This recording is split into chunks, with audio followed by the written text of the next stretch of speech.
Marketinge dažnai pagrindinis klausimas, kuriant turinį, yra, kodėl žmonės turėtų žiūrėti tavo turinį.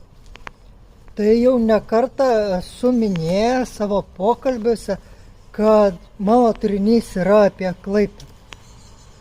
Ir Klaipėda vis dar turi daug stereotipų, kad Klaipėdoje nieko nepasieksi, kad Klaipėdoje nieko nevyksta, ir aš tą mitą bandau sugriauti.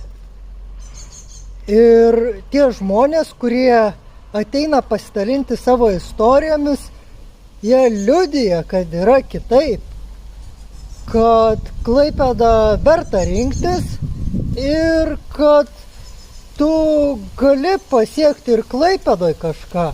Ir nebūtina yra išvažiuoti į Vilnių.